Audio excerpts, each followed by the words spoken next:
ମୁଁ ଆଜ୍ଞା ଆପଣଙ୍କ ମାଧ୍ୟମରେ ବିଶେଷ କଥାଟା କହିବାକୁ ଚାହୁଁଛି।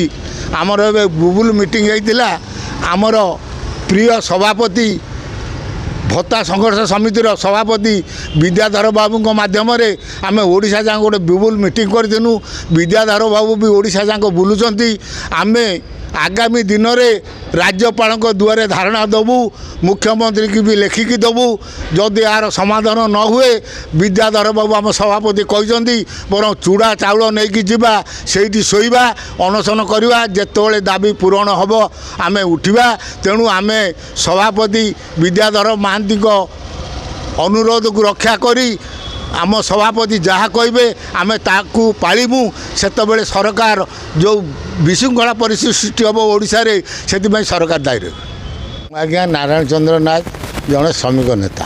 ଆପଣ ଯେଉଁ ନିର୍ବାଚନ ଇସ୍ତାହାରରେ କହିଲେ ଆମେ ଆସିନେ 60ରୁ 80 ଦେବୁ 3000, 80ରୁ ସେଠି 3500, ଇଲେକ୍ଟ୍ରିକ୍ ଛାଡ଼ କରିମୁ, ମଦ ବନ୍ଦ କରିମୁ, ପୁଣି କହିବା ଦେଇଥିବା କଥା ଆମେ ରଖିନୁ।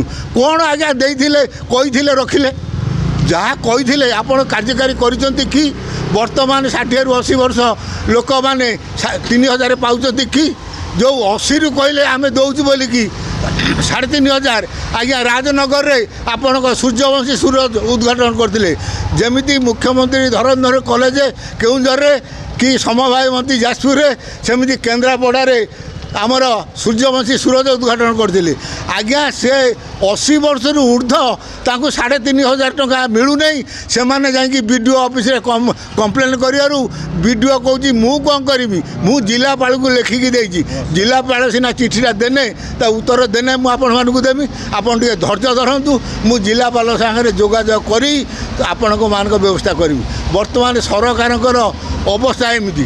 ଆପଣ କହୁଛନ୍ତି ଗୋଟେ ଡିନିମ ପିଥିଲେ ଆମର କିଏ ପ୍ରଭାତୀ ପରିଡ଼ା ମହୋଦୟା ସୁଭଦ୍ରା ଯୋଜନା, ସେଟା ତ ତୁମ ନିର୍ବାଚନ ଇସ୍ତାହାରରେ ନଥିଲା।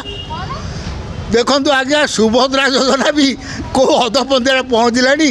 ଆମ ଯାଜପୁର ଜିଲ୍ଲାରେ 436 ଜଣ ସୁଭଦ୍ରାକୁ ମାରି ଦିଆଯାଇଛି, ତାଙ୍କ ନାଁ ଆଉ ନାହିଁ, କିନ୍ତୁ ସେମାନେ ଦିଦି କିସ୍ତି ପାଇଛନ୍ତି।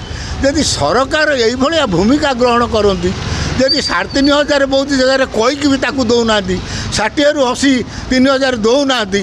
ତେଣୁ ଆପଣଙ୍କ ମାଧ୍ୟମରେ ଅନୁରୋଧ, ତୁରନ୍ତ ଏ ଭତ୍ତା ଟଙ୍କା ଦିଅନ୍ତୁ। ଏ କର୍ମଚାରୀମାନଙ୍କର ଦାବି ଅମଲା ସଂଘର ପୂରଣ କରନ୍ତୁ। ସୁସ୍ଥ ବାତାବରଣ ଓଡ଼ିଶାରେ ସୃଷ୍ଟି କରନ୍ତୁ। ନହେଲେ ଆମେ ତ ଗୁବୁଲି ମିଟିଂ କରିଛୁ, ଆମେ ଆଜ୍ଞା ଏଥର ଘେରାଉ କରିବୁ। ସରକାର ପରେ ବି ଆମେ ରାଜ୍ୟପାଳକୁ ଦୁଆରେ ଯାଇକି ଧାରଣା ଦେବୁ ବୋଲି ବିଚାର କରୁଛୁ। କାହିଁକିନା ରାଜ୍ୟପାଳ ଜାଣନ୍ତୁ ସରକାର ନିର୍ବାଚନ ଇସ୍ତାହାରରେ କ'ଣ କହିଥିଲେ ଆଉ ବର୍ତ୍ତମାନ ତାକୁ କାର୍ଯ୍ୟକାରୀ କରୁନାହାନ୍ତି।